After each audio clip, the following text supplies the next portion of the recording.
viens d'acheter ton premier bien immobilier, félicitations. Maintenant, il faut savoir si tu veux le louer en bien meublé ou non meublé. Eh ben, t'es bien tombé. Plongeons directement dans le sujet. Tout d'abord, fiscalement. Vu qu'on est une chaîne plutôt axée comptabilité, fiscalité, on va commencer par ça. Je t'ai pris un exemple chiffré très simple pour que tu puisses comparer. Imagine deux biens qui ont un même revenu cadastral de 1000 euros. Si tu sais pas ce que ça veut dire, je t'invite à aller voir mes précédentes vidéos. Le premier, non meublé, se loue 1000 euros par mois, soit 12 000 euros annuellement. Le deuxième, meublé, se loue 1150 euros par mois. Parce que généralement, les biens meublés se louent 15% en moyenne, plus cher que les biens non meublés en Belgique, soit 13 800 euros annuellement. Après calcul, dans le premier cas, je vais payer 1425 euros d'impôts. Donc, à la fin de l'année, il me restera 10 575 euros, soit un taux de taxation de plus ou moins 12%. Tandis que dans le deuxième cas, je vais payer 2467 euros d'impôts. Il me restera donc 11 333 euros à la fin de l'année, soit un taux de taxation de plus ou moins 18%. Avec cet exemple, tu te dis sûrement, ok,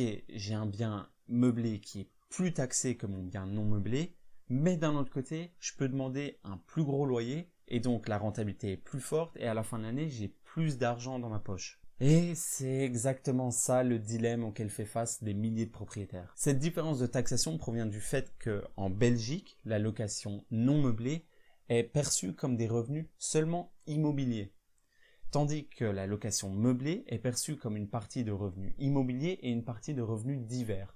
Et cette partie de revenus divers est beaucoup plus taxée. Ok, je t'ai parlé du côté fiscal, maintenant je vais te rajouter plein d'autres éléments dans la balance pour t'aider à faire ton choix. Il faut prendre en compte que les biens non meublés attirent généralement des locataires sur une plus longue durée. À l'image du type de bail le plus répandu en Belgique, le 369, contrairement à la location meublée qui attire le plus souvent des locataires pour une plus courte durée, ce qui induit plus de changements de locataires, plus de temps passé sur ImmoWeb et plus de risques de mois vides sans revenus. Les biens meublés demandent aussi beaucoup plus d'entretien et il y a beaucoup plus de frais cachés comme par exemple le remplacement d'un lave-vaisselle, le remplacement d'une machine à laver, etc.